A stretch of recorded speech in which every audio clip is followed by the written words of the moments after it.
I call myself a thriver because a survivor sounds like you're hanging on to something. I feel like I've climbed way back in the boat now, and I'm healthy, and I'm strong, and I'm thriving after the experience.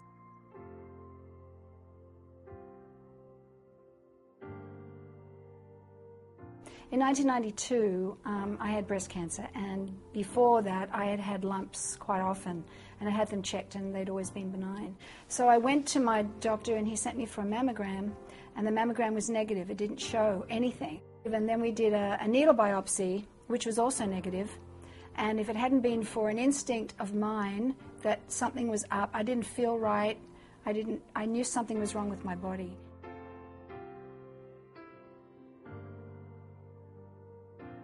My first thought was, I was very healthy, and I was really afraid to do chemotherapy. That was the thing I was really scared of the most. I had this horrible fear that they would put the needle in my arm and I was going to die. I was going to be the first person that would just die. I mean, it was really scary.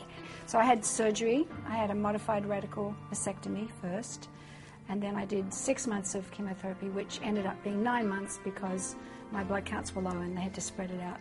Along with that, I did adjunctive therapies to help balance my body, mind, and spirit. Not just treating my body, but I needed to treat every part of me. I started visualizing the chemotherapy as golden light going through my body to heal me, rather than there's this poison going through to poison everything. I just changed my attitude and my thoughts around the treatment, and then it wasn't as bad. I then decided that I was going to take a lot of time off.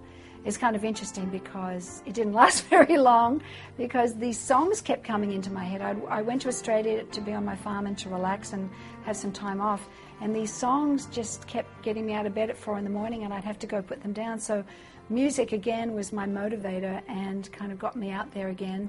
I think as women, we always put everybody else first, and it's a natural caregiving, loving thing that women do. We're nurturers, so we tend to put our children, our husbands, even our friends sometimes and family before our own health.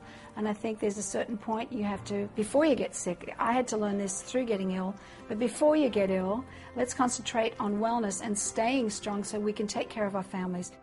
And that's why for me it's been kind of a passion to pursue that route and to encourage women to take care of their whole bodies when they're going through cancer, and to make sure they take care of themselves spiritually and emotionally, as well as taking care of their, their body and keeping themselves strong. I think that it's wonderful that United Healthcare has a website for women, Source for Women, I like the for, I love that, sourceforwomen.com, where they can get information about all kinds of health questions they might have for themselves and their families. I'm probably in the best place I've ever been in my life right now. I'm physically strong, and I'm happy. I'm newly married, and I'm in love, and I'm happy, and that's an incredibly important part of healing. And spiritually, I feel very connected to the source, and so I'm very lucky, I'm very grateful.